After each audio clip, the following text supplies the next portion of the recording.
नमस्कार। News for Delhi में आपका हार्दिक स्वागत है। आज हम आपको उत्तराखंड से जुड़ी दो महत्वपूर्ण जानकारियां देने जा रहे हैं। उत्तराखंड में युवाओं की नशे की लत बढ़ती जा रही है। वहीं अब राज्य सरकार युवाओं की नशे की लत छुड़ाने के लिए एक नई नीति बना रही है। इसके तहत राज्य में जो युवा ड्रग्स या नशे के सामान के साथ पकड़े जाएंगे, उन्हें जेल नहीं बल्कि नशा मुक्ति केंद्र भेजेगी, ताकि वह हमेशा के लिए इस लत से दूर चले जाएं और समाज को आगे बढ़ने के लिए कार्य करेंगे। जानकारी के मुताबिक राज्य के गृह विभाग ने स्वास्थ्य और समाज कल्याण विभाग के साथ मिलकर एक प्रस्ताव तैयार किया है, जिसे जल्द ही शासन के सामने रखा जाएगा और मंजूरी मिलने के बाद उसे राज्य में लागू किया जाएगा। जानकारी के मुताबिक एनडीपीएस एक्ट के तहत ड्रग्स रखने के आरोप में गिरफ्तार युवाओं के पास जेल की जगह नशा मुक्ति केंद्र में रहने का विकल्प होगा, क्योंकि जानकारों का मानना है कि जेल जाकर युवा अपराध नहीं छोड़ पाते हैं और वहां जाकर वह नशे की लत से पीछा नहीं छुड़ा पाते हैं। लेकिन अगर युवाओं को नशा मुक्ति केंद्र में रखा जाएगा तो इससे सकारात्मक प्रभाव आएगा और युवा इस लत से दूर हो जाएंगे। वहीं विभाग ने महिलाओं के लिए भी अलग प्रस्ताव रखा है, जिसके तहत महिलाओं को मुख्य जेलों से दूर दूसरी जेलों में रखा जाएगा। जानकारी के मुताबिक उत्तराखंड सरकार विभिन्न विभागों के साथ मिलकर एंटी ड्रग्स पॉलिसी बना रही है और इसके लिए गृह विभाग को नोडल बनाया गया है। लिहाजा इसके लिए गृह विभाग ने स्वास्थ्य एवं समाज कल्याण विभाग के साथ मिलकर नीति तैयार की है। इसे जल्द ही कैबिनेट में रखा जा सकता है। इस नीति के तहत नशा रखने के आरोप में गिरफ्तार युवाओं को जेल के बजाय उसी अवधि तक नशा मुक्ति केंद्र में रहने का विकल्प मिलेगा। जानकारी के मुताबिक नशे के साथ पकड़े गए युवा शपथ पत्र भरकर नशा मुक्ति केंद्र में खुद को बेहतर बना सकेंगे। गृह विभाग ने साफ किया है कि इस नीति का लाभ नशे के तस्करों को नहीं मिलेगा। ये सिर्फ युवाओं के लिए है जो नशे की लत में पड़ चुके हैं और अपने नशे के लिए ड्रग्स का इस्तेमाल करते हैं। विभाग इसके लिए ड्रग्स की मात्रा भी निर्धारित करेगा और ये भी देखेगा कि आरोपी इस अपराध के लिए कितनी बार जेल जा चुका है। इस नीति में एनडीपीएस के अपराध में गिरफ्तार महिलाओं को भी जेल के बाहर जेल में रखा जाएगा और इन महिलाओं के लिए राज्य के दोनों मंडलों में एक एक सरकारी भवन को जेल की तरह विकसित किया जाएगा। वहीं दूसरी ओर आज़ादी से पहले देश में एक ऐसा दौर था जब टीबी यानी ट्यूबरक्लोसिस सबसे बड़ी लाइलाज बीमारी थी, लेकिन नैनीताल जिले के एक संस्थान में उस दौर में भी इसका बेहतर इलाज होता था। यहाँ पर कमला नेहरू, नेताजी सुभाष चंद्र बोस तक का इलाज हो चुका है। 110 साल पुरानी हेरिटेज टीबी सैनिटोरियम की दिलचस्प कहानी न्यूज़ फॉर दिल्ली आपको बता रहा है। ये टीबी सेंटर नैनीताल के भवाली में है। साल 1912 में अंग्रेजों ने भवाली में इस संस्थान की स्थापना की थी। तब अंग्रेज अफसर किंग जॉर्ज एडवर्ड यहाँ पदस्थापित थे। उस दौर में टीबी पूरी तरह दुनिया में सबसे बड़ी लाइलाज बीमारी थी। कई देशों में इसकी वजह से हजारों लोग मारे जा रहे थे। इस टीबी सैनिटोरियम में भारत के पहले प्रधानमंत्री पंडित जवाहरलाल नेहरू की पत्नी कमला नेहरू भी 1935 के समय में भर्ती रही थी। कमला नेहरू को जब टीबी की बीमारी हो गई थी तो डॉक्टर ने उन्हें इस संस्थान में भर्ती होने की सलाह दी।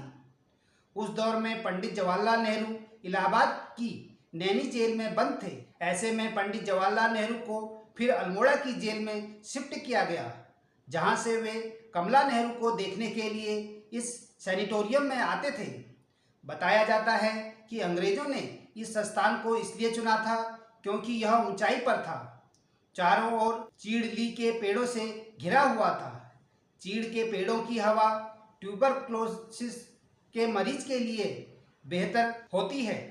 ऐसा कहा जाता है। इस टीबी सैनिटोरियम में उस दौरान देश के बड़े बड़े हस्तियां इलाज कराने के लिए पहुंची हैं। सुभाष चंद्र बोस को जब ट्यूबरक्लोसिस हो गया था तो उन्हें भी यहाँ भेजा गया। वो इस सैनिटोरियम में आए थे, लेकिन उस दौर में टीबी का इलाज पूरी तरह से नहीं था, इसलिए उन्होंने यहाँ से दवा नहीं ली थी। वह विदेश चले गए थे। प्रख्यात क्रांतिकारी साहित्यकार यशपाल भी यहाँ इलाज के लिए भर्ती हुए थे। प्रख्यात गायक कुंदन लाल सहगल, खिलाफत आंदोलन के मोहम्मद अली, शौकत अली, प्रसिद्ध क्रांतिकारी गया प्रसाद शुक्ल भी यहाँ इलाज के लिए भर्ती हुए थे। उत्तर प्रदेश के मुख्यमंत्री संपूर्णानंद की पत्नी भी यहीं इलाज हुआ था।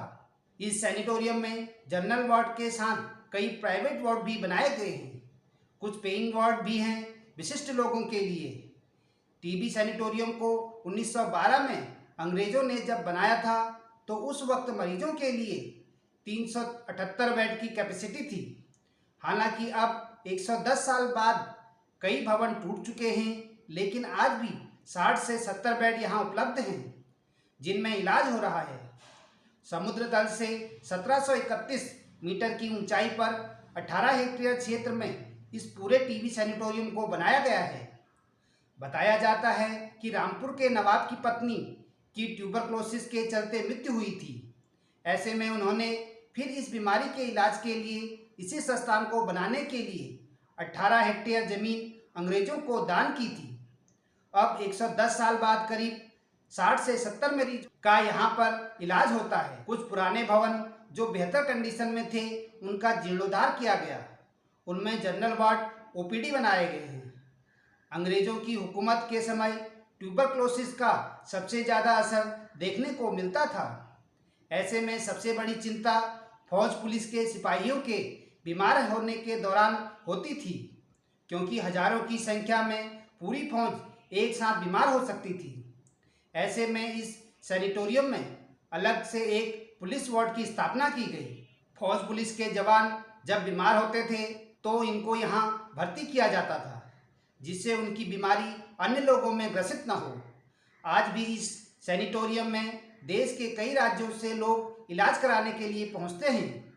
सबसे ज़्यादा उत्तर प्रदेश के कोने कोने से लोग यहाँ इलाज कराने के लिए आते हैं। इस सैनिटोरियम में नर्सिंग स्टाफ में तैनात रेणुका बताती है कि मरीजों का निःशुल्क यहाँ इलाज होता है। उन्हें भोजन की व्यवस्था भी सरकार की ओर से होती है। दवाई वर्ल्ड हेल्थ ऑर्गेनाइजेशन की ओर से निःशुल्क मिलती है। इसलिए आज भी बड़े पैमाने पर लोग यहाँ पहुँचते हैं। इस सैनिटोरियम में मरीजों का आज भी आना है। इसका एक कारण यह भी है कि टीबी के मरीज का इलाज अन्य मरीजों के साथ नहीं हो सकता है। साथ ही जिन लोगों के पास पैसा नहीं है वह आज भी संस्थान में इलाज कराने आते हैं। अंग्रेज सरकार ने जिस लाइलाज बीमारी से लड़ने के लिए इस सैनिटोरियम की स्थापना की थी, आज 110 साल बाद इसका जीर्णोद्धार करना तो दूर की बात, प्रशासन यहाँ पहुँचने वाली सड़क तक को बेहतर नहीं कर पाया है। डॉक्टर, मेडिकल स्टाफ के साथ स्थानीय लोग, मरीज आए दिन दुर्घटनाओं का शिकार होते हैं। इस पुलिस वार्ड की लकड़ी की सीढ़ियाँ आज भी बताती हैं कि किस तरह इस संस्थान को बनाया होगा। 110 साल बाद भी लकड़ी की सीढ़ियाँ पूरी तरह मजबूत नजर आती हैं। नैनीताल के वरिष्ठ पत्रकार, प्रख्यात सामाजिक कार्यकर्ता राजीव लोचन शाह कहते हैं कि इस संस्थान को अब सरकारों ने बर्बाद कर दिया है। इस संस्थान को आज भी अगर बेहतर किया जाए तो इसमें काफ़ी कुछ किया जा सकता है, क्योंकि इसका क्षेत्रफल बहुत ज़्यादा है। कोई भी बड़ा मेडिकल संस्थान यहाँ बनाया जा सकता है। साभार, डेली हंट, डेली होम। धन्यवाद। News for Delhi. नमस्कार।